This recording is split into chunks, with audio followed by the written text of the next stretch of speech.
Yeah, I don't know exactly what's going on there. Obviously, I'll have a better answer of why. I thought they were good play calls. I thought really, man, there was a lack of execution, and why that happened, I don't know. We'll have to take a great look at that, and I'll probably have a better answer for you, give you exact on that. But that obviously those are huge plays in the football game. When you're unable to convert on those, does that, even without having the ability to look at film yet, does that tell you something larger about your offense? Do you feel like the inability to pick up a yard on the 6 plays as it was? Yeah, I obviously it's frustrating. I think the inconsistency, as I've talked about multiple times, it's more into the theme of that, right? I mean, it's very inconsistent. Man, you're an offense that drives up and down the field. So, and then you get into some of those moments, and man, you picked up a lot of those throughout the game today. That's the inability to do it there in that moment is, man, it's critical, and it's what cost you the football game, or at least a huge piece of the football game. What was the decision to go to Drake? Yeah, really just kind of had a better week this week. We were outside most of the week, kind of in the elements, and just really kind of opened it back up. Drake's kind of split time a little bit with PATs through the last couple weeks, and just kind of felt like that was maybe the best situation because of the element, and obviously what happened in practice. So man, right, wrong, or indifferent, we believe in Drake. Drake's a great kid. He's done a great job for our team, and really earned the right to be out there today through what he did in practice. When he misses those, does that change your thinking on those 4th downs? Yeah, man, you're down there. We're down by, I think at that point we're right there. And plus you're playing field position, right? And we eventually get it in. So you're playing that game knowing that you feel like you're gonna get the ball back if you don't have success in pretty good field position. And we did it. Finally had the opportunity to score, and then man, we got the opportunity to kind of put the game away, and man, we let that slide. So. It kind of the inconsistency of team football a little bit towards the end of the football game, and that's tough. Matt, I wonder what tonight was like emotionally for you, saying goodbye to senior night. Some of these guys playing the last game at Jack Gray Stadium, and then do so many of the things you need to do to win and not get it. Yeah, I think that's the really hard part, right? I mean, it's been the hard part all season. It's what tears at me, and it's gut-wrenching, and I could care less about me, I could care a ton about our kids, I mean, this senior class has been nothing short of exceptional. It literally is the greatest leadership that I've seen, and it's also been the greatest sense of servant leadership that I've ever witnessed in my life. I mean, I look up at that scoreboard and I see the games across the Big 12 and everywhere else, and man, it's all over the place, but not our kids. We're right there and have a chance to win the football game. And the reason that's happened is because the leadership of our senior class, and the inability to find the consistency to win the football games.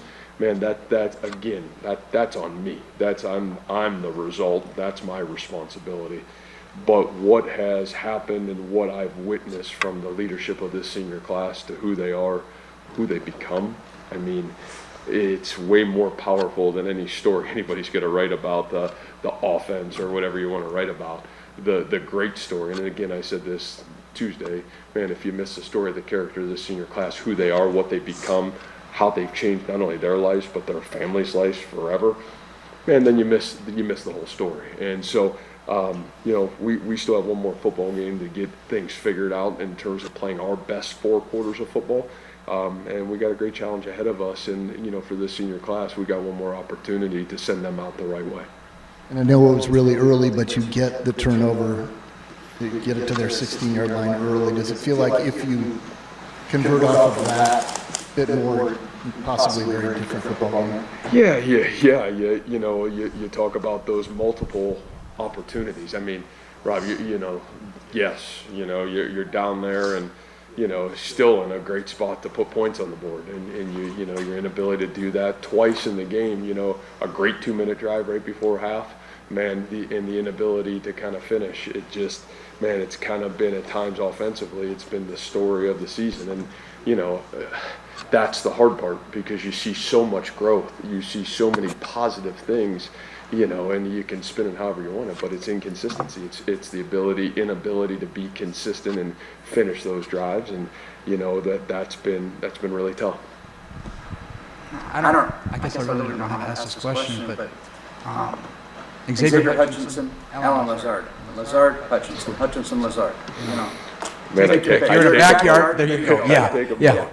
Yeah, you know, I mean, and I said this, Randy, about Alan, you know, I mean, you know, we wish we would have had Alan longer. You know, we had Alan for, you know, 2 years, and boy, you would have loved to have him for longer. But man, I mean, I think the great thing about both Alan and X is Alan, by the end of his senior year, which is why he's having so much success, was this guy that was passionate about football, that was, man, he came to work every day, he was a great leader. And X has kind of been that guy in this program, you know, and those two, man, they love football, they love their craft, and both guys, I mean, you take them both in a heartbeat in your team, and you're really grateful that you've been able to coach both of those guys. And so, you know, there's not many coaches that get the fortune to have two guys like that within their program. Made a couple different changes on the left side of the offensive line that was going on. Yeah, and I think that hurt us a little bit towards the end. You know, Zach Ross, he really had a great week of practice, and Hufford started at left tackle. And, you know, Zach played really well early on in the game. You know, Zach's played a lot of football for us.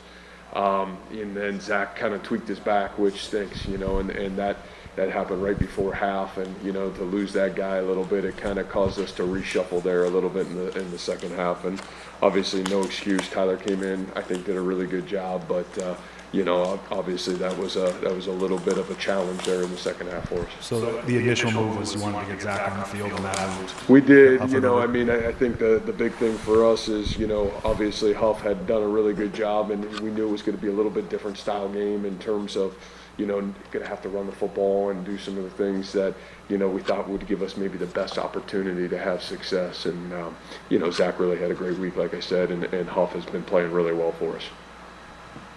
Okay, thank you. Thanks, guys. Thanks, man.